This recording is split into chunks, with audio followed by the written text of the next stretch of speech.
Tayo ng ng Baguio beans.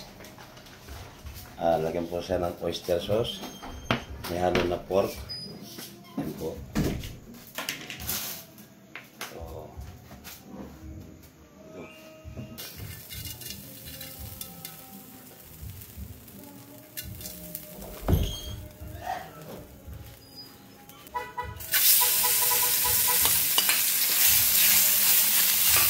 Kailangan po muna natin yung baboy hanggang mukulap po siya.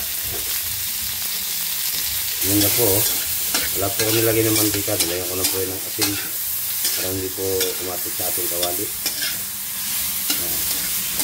Kaya po lang natin ngayon ay lumabas ang sariling mantika at mamula po yung ating karneng baboy.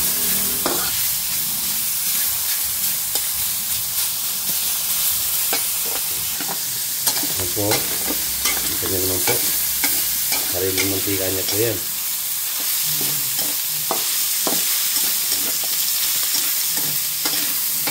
Lagyan ko lang po ng konting paminta para mas malasa na po yung paminta natin.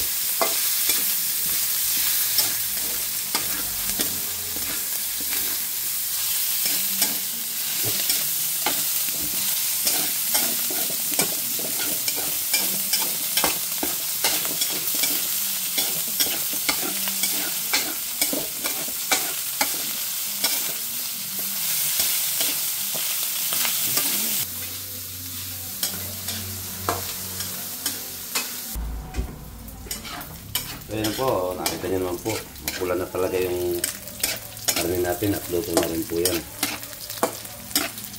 So, lagyan na, set aside lang po natin sa isang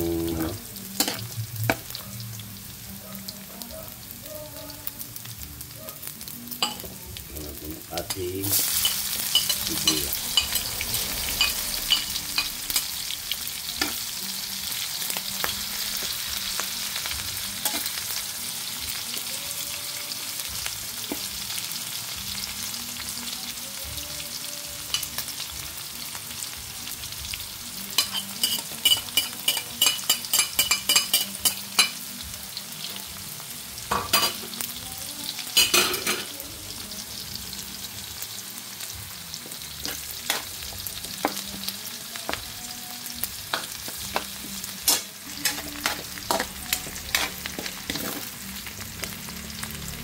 Yan po, ang bago na po ng amoy niya.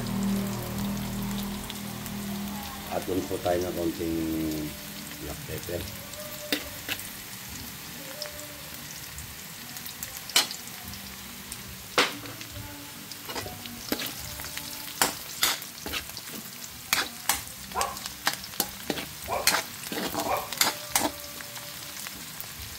Yan po natin na medyo maluto-luto pa yung bawang niya.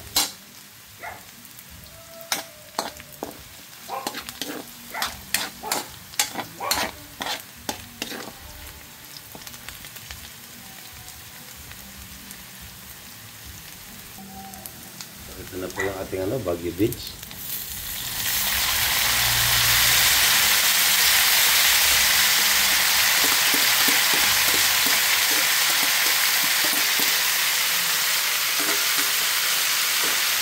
Lalagay po tayo ng ginisa mix.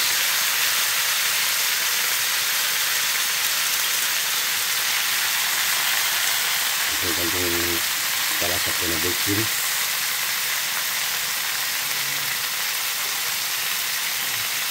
Ating oyster. Ito yung ating oyster sauce.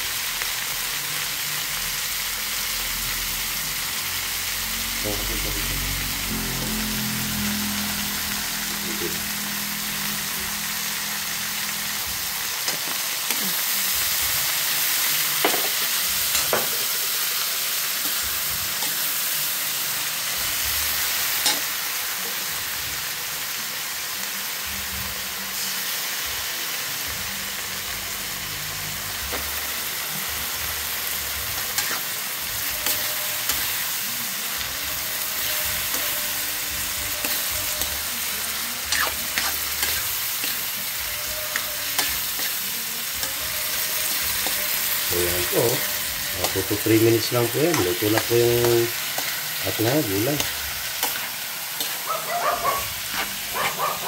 Yan na lang po tayo magluto ng Baguio beans in oyster sauce. Have a nice evening po and have a nice dinner. Maraming salamat po.